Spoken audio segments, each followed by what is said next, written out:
Sıfırdan başlamaq üçün. Yəni indi çoxdur da biznes qurmaq istəyənlər. Amma çoxu da bilmir ki, hardan başlasın, necə başlasın. Bunun bir düsturu varmı? Məsələn, hamı biznes qura bilər, yoxsa bunun da xüsusi bir fitri istedad tərəfi var? Hətta süni bir məbləğ də formalaşdırılır ki, minimum 50.000 manatın olmalıdır ki, sən neysə başlayasan da. Birincisi bunu hamı eləyə bilərmi? Teoretik hə, praktik yox. Yəni ki, hamı boksda çempion ola bilərmi? Olimpik?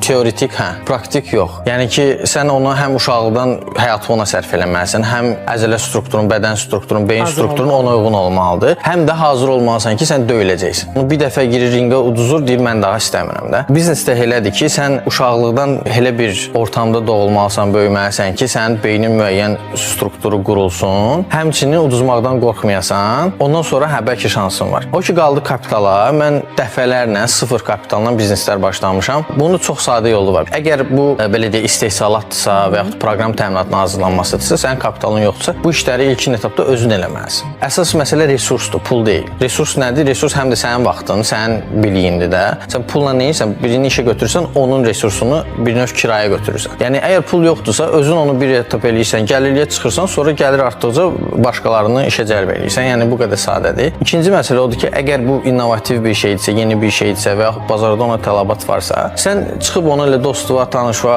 qardaşva danışırsan ki, mən belə bir şey eləmək istəyirəm. Əgər o həqiqətən bir dəyərli bir fikirdirsə, təbii olaraq hər kəs deyəcək ki, mən də bunun bir hissəsi olmaq istəyirəm. Gəl bir yerdə eləyək, gəl mən sənə pul verim. Bəli. Yəni ki, sən fikri paylaşanda o insanları cəlb eləyir. Komanda yığırsan. Kimsə deyir, tutaq ki, mən yatırım eləmək istəmirəm, amma bunun kodunu mən yazaram. O birisi dizaynını mən eləyərəm. Belə ortaya bir şeylər çıxır. Bizdə ən çox səhv olunan şeylərdən biri də odur ki, insanın bir ideyası olanda elə bilir ki, bu belə dahidir və bu ideyanı kiməsə paylaşsa mütləq götürüb oğruyub eləyəcəklər. Amma elə bir şey yoxdur da. Yəni əgər sənin ideya səndən yaxşı eləyə biləcək adam varsa, sən o ideyaya lazım deyilsən.